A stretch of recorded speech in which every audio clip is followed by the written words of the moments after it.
నీవు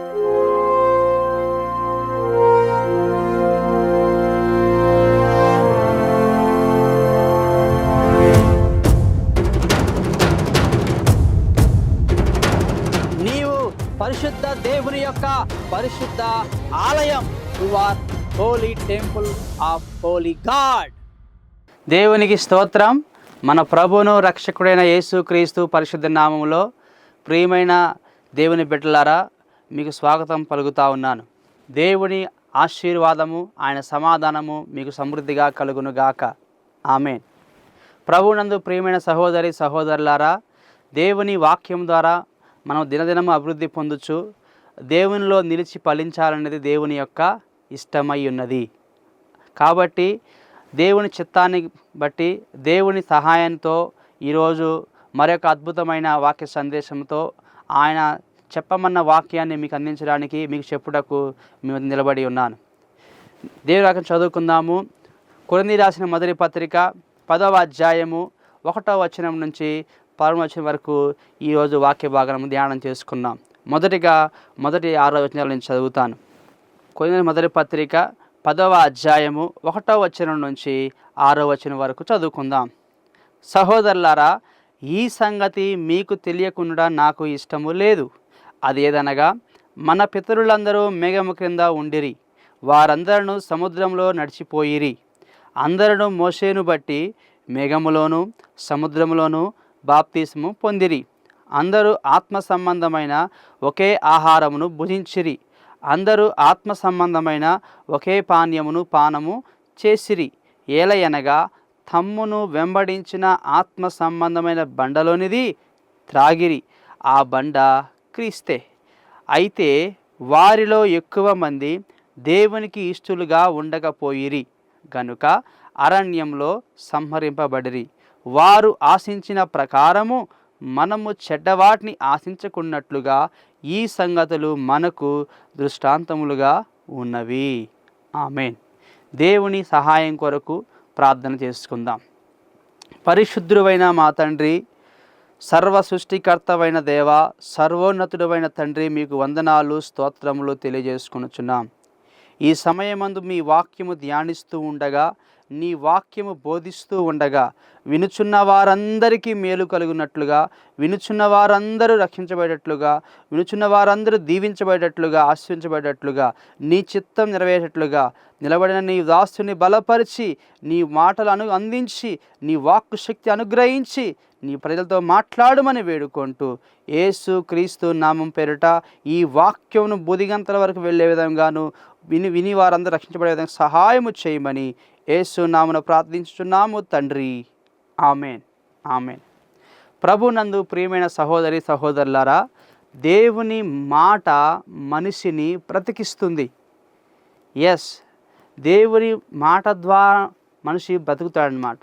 యేసు ప్రభు మాటలు చెప్పాలంటే, మనుష్యుడు ఆహారం తినటం వల్ల మాత్రమే కాదు కానీ దేవుని నోట నుండి వచ్చు ప్రతి మాట వలన జీవిస్తాడు. మరి దేవుని మాట వ్యతిరేకంగా జీవిస్తే మరి ఆ వ్యక్తి జీవిస్తాడా? నో. ఆ వ్యక్తి శాశ్వతము జీవిస్తాడా? నో, జీవించలేడు. ఏ వ్యక్తి అయినా సరే దేవుని మాట ప్రకారం జీవించినప్పుడు మాత్రమే దేవునితో సహవాసం చేయగలుగుతాడు, దేవునితో యుగయుగాలు జీవించగలుగుతాడు. ఈరోజు చదువుకున్న వాక్య భాగంలో మన యొక్క అంశం ఏమిటి అంటే, దేవుని ఇష్టము, దేవుని చిత్తము, దేవుని మనస్సు, దేవుని మాట. దేవునికి ఇష్టడుగా ఉండడం అంటే ఏమిటి? దేవుని ఇష్టం ఏమిటి? దేవునికి ఇష్టడుగా ఉండడం అంటే ఏమిటి? దేవునికి ఇష్టడుగా ఉండకుండా ఉండడానికి గల కారణాలు ఏమిటి? దేవునికి ఇష్టడుగా ఉండాలి అంటే నువ్వేం చేయాలి? దేవునికి ఇష్టడుగా నువ్వు జీవిస్తే దేవుడిని ఏ విధంగా దీవిస్తాడు? ఇవన్నీ కూడా ఈరోజు ఈ వాక్య భాగంలో మనము ధ్యానం చేసుకుందాం. అపోస్తులైన పౌలు కొరింథీ సంఘానికి రాస్తూ ఈ మాటలు వాళ్ళకి చెప్పాడనమాట. ఏమిటి అంటే చదువుదాము. సహోదరులారా, ఈ సంగతి మీకు తెలియకుండా ఉండడం నాకు ఇష్టము లేదు. ఏంటి ఆ సంగతి అంటే, మన పితరులందరూ మేఘం కింద నడిచిరి, మేఘం కింద ఉన్నారు. వారందరూ సముద్రంలో నడిచిపోయారు. అందరూ మోషేను బట్టి మేఘములోను సముద్రంలోను బాప్తిస్మ పొందారు. అందరూ ఆత్మ సంబంధమైన ఒకే ఆహారమును భుజించారు. అందరూ ఆత్మ సంబంధమైన ఒకే పానీయమును పానము చేశారు. అయినప్పటికీ వారిలో చాలామంది దేవునికి ఇష్టలుగా జీవించలేదు, ఉండలేదు. కాబట్టి వారు దారిలోనే అనగా వారి ప్రయాణ మధ్యలో అరణ్యంలోనే వారు చనిపోయారు, సంహరింపబడ్డారు అని అంటున్నాడు. ఒకసారి మనం చూద్దాము. దేవునికి ఇష్టలుగా జీవించడం అంటే దేవుని ఇష్టాన్ని నెరవేర్చడం. దేవునికి ఇష్టలుగా జీవించడం అంటే దేవుని చిత్తాన్ని నెరవేర్చడం. దేవుడికి ఇష్టలుగా జీవించడం అంటే దేవుడు కోరుకున్నట్లుగా, దేవుడు ఆశించినట్లుగా, దేవుడు ఉద్దేశించినట్లుగా నువ్వు నేను జీవించడం. దేవునికి ఇష్టలుగా జీవించడం అంటే దేవుని ఆజ్ఞలను మనము పాటించటం. దేవునికి భయపడి, దేవుణ్ణి ఘనపరుస్తూ, దేవుణ్ణి గౌరవిస్తూ, దేవుడి ఉద్దేశాలను, దేవుడి యొక్క ఆలోచనలను, ఆయన యొక్క చిత్తాన్ని గ్రహించి దాని ప్రకారము మనము జీవించడమే దేవునికి ఇష్టలుగా ఉండడం అంటే. అర్థమవుతుందండి. కాబట్టి ఇక్కడ అపోస్తలుడైన పౌలు ఏం చెప్తున్నారంటే ఇశ్రాయేలు ప్రజలను వారిని ఎగ్జాంపుల్గా చెప్తున్నారన్నమాట. వాళ్ళు దేవునికి ఇష్టలుగా వారు జీవించలేదు. దేవునికి ఇష్టంగా వారు జీవించకుండా వారు దేవునికి వ్యతిరేకంగా ప్రవర్తించారు. కాబట్టి వారికి ఎన్ని వాగ్దానాలున్నా, ఎంతగా దేవుడు సహాయం చేసినా చివరికి వారు తమ ప్రాణాలను దారిలోనే కోల్పోయారు. వారి గమ్యస్థానాన్ని చేరుకోలేకపోయారు అని పౌలు చెప్తా ఉన్నాడు అన్నమాట. ఒకసారి మనం గమనిద్దాం. అసలు ఈ ఇశ్రాయేలు ప్రజలు ఎవరు? దేవుడు వీరిని ఏ విధంగా నడిపించాడు? ఎంతగా వీరి పట్ల కృప చూపించి దేవుడు సహాయం చేశాడు? అయితే వీరు ఇంత కృప చూపించిన దేవునికి ఎందుకు వారు ఇష్టలుగా జీవించకుండా వ్యతిరేకంగా జీవించి సంహరింపబడ్డారో మనం ఒకసారి జ్ఞాపకం చేసుకుందాం. ఇది తెలియాలంటే దాని చేత మీకు అర్థం కావాలి. దేవుడు ఆదికాండం గ్రంథము 12వ అధ్యాయము ప్రారంభవచనంలో దేవుడు అబ్రహాం అనే ఒక భక్తుడిని దేవుడు దర్శించి పిలుస్తాడు. అబ్రహాము ఆయన మాట విని ఆయన దగ్గరికి వస్తాడు. ఆ వచ్చే ముందు దేవుడు వాగ్దానం చేస్తాడనమాట, నేను నిన్ను ఆశీర్వదిస్తానని చెప్తాడు. అలా అబ్రహాం యొక్క సంతానము ఇజ్రాయేల్ ప్రజలు అనమాట. అబ్రహాము యొక్క సంతానం వచ్చిన వారే ఇజ్రాయేల్ ప్రజలు. దేవుడు వారి ద్వారా వారిలో మానవుడిగా దేవుడు జన్మించి తన కుమారుని జన్మింపజేసి వారి ద్వారా సకల మానవాళిని రక్షించాలనే దేవుని యొక్క ప్రణాళిక. అంటే దేవుడు రక్షణ ప్రణాళిక ఈ ప్రపంచంలో ఉన్న ప్రతి మానవుడిని రక్షించాలంటే దేవుడే దిగివచ్చి ప్రజలందరి పాపాల కోసము ఆయన మరణించవలసి ఉన్నది. ఆయన రక్తం కార్చి ప్రాణం అర్పించి మరణించి మరణాన్ని జయించి తిరిగి లేచి ఇవన్నీ జరగడానికి దేవునికి ఒక జనాంగము కావాలి, ఒక వ్యక్తులకు ఒక గుంపు కావాలి. కాబట్టి దేవుడు ఏర్పాటు చేసుకున్న ఎన్నుకున్న జనాంగమే ఇశ్రాయేలు ప్రజలు. అర్థమవుతుందండి. ఏదో ఒక పనికి ఇప్పుడు మనము సహజంగా ఐపీఎల్ క్రికెట్ మ్యాచ్ చూస్తుంటాం కదా, ఎంతోమంది ప్లేయర్స్ ఉంటారు. కానీ ప్రతి టీం ఏం చేస్తుంది? ఆ గేమ్ ఆడటానికి 12 మెంబర్స్ పీపుల్ 12 ప్లేయర్స్ని సెలెక్ట్ చేసుకుంటుంది. ఒక గేమ్ ఆడాలంటే ఎంతోమంది అందుబాటులో ఉన్నప్పటికీ ఆ గేమ్కి సెట్ అయ్యే వాళ్ళని, సూటబుల్ అయిన వారిని ఒక 12 మందిని సెలెక్ట్ చేసుకొని టీంలు తీసుకుని వారి చేత గేమ్ ఆడిపిస్తుంది. అలాగనే దేవుడు కూడా ఆయన చిత్తం చేయడం కొరకు, ఆయన ఇష్టం నెరవేర్చడం కొరకు, ఆయన యొక్క ఉద్దేశం నెరవేర్చడం కొరకు, సర్వమానవాళిని రక్షించడం కొరకు దేవుడు ఇశ్రాయేలు ప్రజలను ఏర్పాటు చేసుకొని వారిని కంటికి రెప్పలా కాపాడుకుంటూ వచ్చాడు. అయితే దేవుడు ముందుగానే చెప్తాడనమాట అబ్రహాముతో, నీ సంతానము వారి యొక్క దేశం కాని దేశంలో వారు బానిసలుగా 400 సంవత్సరాలు ఉంటారు. వారి 4వ తరం వారు తిరిగి మరలా ఈ కనాను దేశానికి వస్తారు, వారికి దేశాన్ని అప్పగిస్తారని అబ్రహాముకు దేవుడు వాగ్దానం చేస్తాడు. అన్నట్టుగానే 4 జనరేషన్స్ అయిపోయిన తర్వాత వీరు కొద్దిమంది కాస్త కొన్ని లక్షల మందిగా డెవలప్ అవుతారనమాట. 4 జనరేషన్ దగ్గర 430 సంవత్సరాలు అనమాట. అర్థమవుతుందండి. ఆ పీరియడ్లో వారు పిల్లలు డెవలప్ అయ్యి దగ్గర 20 లక్షల జనాంగంగా వారు అభివృద్ధి పొందుతారు. దేవుడు ఆ విధంగా ఆశీర్వదించాడు. అయితే దేవుడు మోషే అనే ఒక భక్తుడిని కోరుకొని ఆయన దర్శించి ఆయనతో మాట్లాడి మోషేని పంపించి, నీవు ఐగుప్తు దేశంలో ఉన్న ఇశ్రాయేలు ప్రజల దగ్గరికి వెళ్ళి నేను వారిని విడిపిస్తాను వారితో మాట్లాడి, అలాగే ఐగుప్తు రాజైన ఫరో దగ్గరికి వెళ్ళి నువ్వు ఆ ప్రజలను అక్కడి నుంచి తోడుకొని నేను వాగ్దానం చేసిన కనాను దేశానికి వారిని నువ్వు నడిపించాలి అని మోషేని దేవుడు ఏర్పాటు చేసుకొని పంపిస్తాడు. ఇప్పుడు మోషే గారు ఆడకెళ్ళి ఆ పనిని జరిగిస్తాడు. ఫరో చాలా వరకు ఒప్పుకోకపోతే దేవుడు అనేకమైన అద్భుతాలు చేసి అనేకమైన తెగులు రప్పించి వారు చివరికి భయపడి, అయ్యా మీ దేవుడికి మీకు దండం నాయన మీరు వెళ్ళిపోండి అని వారంతట వారే ఆ ఇశ్రాయేల్ ప్రజలందరినీ కూడా పంపించి వేస్తారు. వారు అక్కడి నుంచి బయలుదేరి ప్రయాణమయ్యి దేవుడు వాగ్దానం చేసిన కనాను దేశానికి వస్తారన్నమాట. ఆ ప్రయాణము దగ్గర 40 సంవత్సరాలు వారు చేస్తారు. సహజంగా అయితే వారున్న ఐగుప్తు దేశం నుండి దేవుడు వారు నడిపించవలసిన కనాను దేశానికి ప్రయాణము 40 డేస్ పడుతుంది. వాళ్ళ రూట్లో అయితే, మామూలు ఇంకో రూట్లో అయితే 7 డేస్ 10 డేస్లో కూడా వెళ్ళిపోవచ్చు. కానీ దేవుడు వారు నడిపించిన రూట్లో అయితే 40 డేస్ అంటే సరిపోద్దంట సహజంగా అయితే. కానీ వారు ఎక్కువ జనాంగం ఉండటం వల్ల, అలాగనే 20 లక్షల మంది ప్రజలంటే ఆ ప్రజలతో పాటు వాళ్ళ పశువులు ఉంటాయి, వారి మందలు ఉంటాయి, వారి పిల్లలు ఉంటారు, రకరకాలమైన వాహనాలు ఇవన్నీ ఉంటాయి. కాబట్టి చిన్న వెళ్ళాలి కాబట్టి కొంచెం ప్రయాణం స్లోగా వెళ్ళింది. ఇంతవరకు బాగానే ఉంది. కానీ మరి 40 రోజులు చేసే ప్రయాణాన్ని 40 ఏళ్ళు వాళ్ళు ఎందుకు చేశారు? అంత లేట్ ఎందుకు అయింది? అంతలా ఎందుకు దేవుడు ఆలోచన చేయాల్సి వచ్చింది? మరి ఆ 40 ఏళ్ళు వాళ్ళు అటు ఐగుప్తులోనూ ఉండలేదు, ఇటు దేవుడు వాగ్దానం కనాను దేశంలోనూ ఉండకుండా వాళ్ళు ఎక్కడున్నారు తెలుసా? అరణ్యంలో సంచారం చేశారు, ఎడారి ప్రాంతాలు సంచారం చేశారనమాట. ఎడారిలోనూ ఉండలేము, అరణ్యంలో ఉండలేమన్నమాట. అలా ఉండకూడని ప్లేస్లో, ఉండడానికి యోగ్యము కాని ప్రదేశాల్లో వారు 40 ఏళ్ళు ఎందుకు ఉండదొచ్చిందంటే కేవలము వారి యొక్క అవిశ్వాసం వల్ల, దేవుడిపై వారు చేసిన తిరుగుబాటు వల్ల దేవుడు వారికి శిక్షగా చేశాడు. ఇదంతా ఎందుకు చూద్దాము. దానికంటే ముందుగా దేవుడు వారిని అంతగా ప్రేమించి అనేక అద్భుతాలు చేసి అక్కడి నుంచి నడిపించాడనమాట. వీళ్ళు అక్కడ ఐగుప్తు దేశం నుంచి వస్తారని వచ్చినప్పుడు ఏమవుతుంది అంటే సముద్రం ఎదురు వస్తుంది. ఎదురుగానేమో ఎర్ర సముద్రము, వెనకాలకు పోతేనేమో ఫరో సైన్యంతో వస్తున్నాడు అనమాట మళ్ళీ తీసుకెళ్తానికి.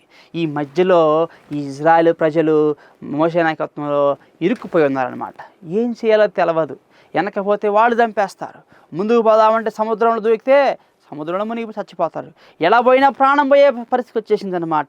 అక్కడ బతికుంటే కనీసం ఇటుకలో బొట్టులో చేసుకుంటే బతికే అవకాశం ఉంది. ఇప్పుడు ఏకంగా ప్రాణమే పోయే పరిస్థితి వచ్చి అల్లాడిపోతున్న స్థితిలో దేవుడికి మొరపెట్టినప్పుడు దేవుడు అద్భుతంగా ఏం చేస్తాడంటే వారి సముద్రాన్ని చీల్చివేసి ఆరిన నేల నడిచిపోయే విధంగా వారికి దేవుడు సహాయము చేస్తాడు. అట్లా వారు నడుస్తారు. అదే ఇక్కడ రాయబడింది అనమాట. వారు సముద్రంలో నడిచిరి. సముద్రం నడిచిపోతారండి? ఏదైనా రోడ్డు మీద నడిచారంటే అర్థం ఉంటుంది, పొలం నడిచారంటే అర్థం ఉంటుంది. అంతేగాని సముద్రంలో ఎవరైనా నడవగలుగుతారా? సముద్రంలో ఏముంటాయి? నీళ్ళు ఉంటాయి. సముద్రంలో ఎంతో లోతు ఉంటుంది అన్నమాట నీరు. అంత లోతున్న నీటి మీద ఏ మనిషి నడవగలుగుతాడా? నడవడం సాధ్యం కాదు. కానీ దేవుడు ఆ సముద్రాన్ని చీల్చివేసి వారి కోసము ఆరిన నేల చేసి దాన్ని ఆ నీటిని ఆ పక్క ఈ పక్క గోడలుగా పెట్టి మధ్యలో వారిని నడిపించి క్షేమంగా ఆ ఒడ్డుకు చేర్చాడనమాట. అర్థమవుతుందా? దేవుడు ఎంతగా వాళ్ళకి కాపాడాడు కదా. అంతలా దేవుడు వారి సహాయము చేశాడు. ఈ వాక్యం చూద్దాము. నిర్గమాకాండము 40వ అధ్యాయము 34 నుంచి 30 వచనాలు ఈ మాట రాయబడింది. నిర్గమాకాండము 40వ అధ్యాయము 34వ వచనం నుంచి 38వ వచనం వరకు ఈ మాట రాయబడింది. ఏంటి అంటే దేవుడు వారు ఏది నడిపించాడో ఇక్కడ ప్రభు సెలవిస్తా ఉన్నాడు. ఏంటంట మనం చదువుదాం ఒకసారి. అప్పుడు మేఘము ప్రత్యక్ష గుడారము కమ్మగా యెహోవా తేజస్సు మందిరమును నింపెను. ఆ మేఘం మందిరం మీద నిలుచుట చేత మందిరము యెహోవా తేజస్సుతో నిండెను గనక మోషే ప్రత్యక్ష గుడారంలోకి వెళ్లకుండా ఉండెను. వెళ్ళలేకపోయాను. మేఘము మందిరం మీద నుండి పైకి వెళ్ళినప్పుడల్లా ఇజ్రాయేల్ ప్రజలు ప్రయాణమైపోయిరి. ఇదే వారి ప్రయాణ పద్ధతి. ఆ మేఘం పైకి వెళ్ళని ఎడల అది వెళ్ళు దినము వరకు వారు ప్రయాణం చేయకుండా ఉన్నారు. అంటే ఇక్కడ దేవుడే వారికి నాయకుడుగా, ఎప్పుడు వారు ముందుకు వెళ్ళాలో, ఎప్పుడు వారు ఆగి అక్కడే ఉండాలో, ఎంతకాలం ఉండాలో, ఎంతవరకు ఉండాలో ఇవన్నీ కూడా దేవుడే నడిపిస్తూ ఉన్నాడు ఒక మేఘము ద్వారా. అందుకే ఇక్కడ వాక్యం సెలవిస్తూ ఉంది. కొరింథీయులకు రాసిన మొదటి పత్రిక 10వ అధ్యాయంలో 1వ వచనంలో ఈ మాట రాయబడింది. ఏంటి అంటే, వారందరూ మేఘము కింద ఉన్నారు. ఆ మేఘము దేవుడే వారికి మేఘస్తంభంగా ఉండి, పగలు మేఘస్తంభంగా, రాత్రి వెలుగిచ్చే అగ్నిస్తంభంగా వారికి ఉండి వారిని నడిపిస్తూ ఉన్నాడు. అలాగ వారు దేవుని యొక్క న్యాయకత్వంలో, దేవుని యొక్క కాపుదలలో, దేవుని యొక్క సంరక్షణలో వారు నడిచారు. అలాగనే వారు సముద్రం నడిచిపోయారు. సముద్రంలో ఇంతవరకు ఏ మానవుడు నడవలేదండి. అర్థమవుతుంది. ఒక్క యేసు ప్రభు మాత్రమే నీటి మీద నడిచాడు. తన శిష్యుడైన పేతురు నడిచాడు. కానీ సముద్రంలో, అంటే సముద్రము అడుగు భాగాన మట్టి నేలకి కాళ్ళు ఆనిచ్చి నడిచిన వాళ్ళు ఎవరు ఈ భూమి ఇంతవరకు లేరు. కానీ దేవుని కాపుదలను బట్టి దేవుడు వారి కోసము ఆ సముద్రాన్ని చీల్చివేసి వారిని న్యాయం నడిచినట్టుగా నడిచే విధంగా దేవుడు సహాయము చేశాడు. అలా వారిని దేవుడు నడిపించాడు.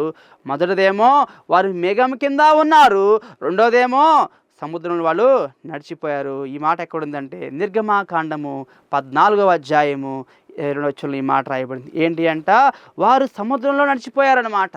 తర్వాత అలాగే చూసుకున్నట్లయితే వారు మోషేను బట్టి మేఘములోను సముద్రములోను బాప్తిసము పొందిరి. చూడండి వారికి ఎంతెంత గొప్ప ధన్యత చూడండి. మొదటిదేమో వారు ఎన్నుకొనబడిన జనాంగము, వారికి అనేకమైన వాగ్దానాలు వారికి ఉన్నవి. రెండోదేమో దేవుడే వారికి మేఘస్తంభముగా ఉండి వారు ఎప్పుడు వెళ్ళాలో, ఎప్పుడు ఆగాలో, ఎంతసేపు ఆగాలో ఇవన్నీ కూడా దేవుడే నాయకుడిగా ఉండి వారిని నడిపిస్తూ వారు మేఘమైన దేవుని సన్నిధిలో వారు ఉంటా ఉన్నారు. మూడోదేమో వారు సముద్రములో ఆరిన నేల మీద నడుచుకుంటా వెళతా ఉన్నారు. నాలుగోది ఏమిటి అంటే, మోషేను బట్టి వారు మేఘములోను సముద్రంలోను బాప్తిసము పొందిరి. దేవునికి మహిమ కలుగునుగాక. వారు ఎలాగైతే ఐగుప్తుని విడిచిపెట్టేసి సముద్రంలోను మేఘములోను మోషేను బట్టి బాప్తిసం పొందారో, అనగా నూతన నాయకత్వం వచ్చారు. అంతకుముందు వారి నాయకులు ఎవరు? ఫరో రాజు అన్నమాట. ఇప్పుడు నాయకుడు ఎవరు? దేవుడు ఏర్పాటు చేసిన మోషే గారు వారి నాయకుడు.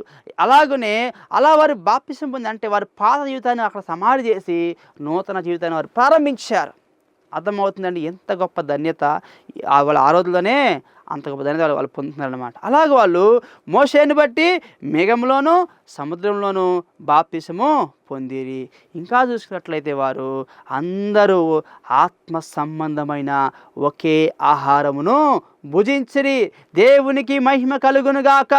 దేవుడు జగత్తు పునాది వేసింది మొదలుకొని ఈనాటి వరకు కూడా ఇంతవరకు ఏ మనుషులు భుజించని దేవతల ఆహారమైన మన్నాను దేవుడు వారికి ఆహారంగా ఇచ్చారండి.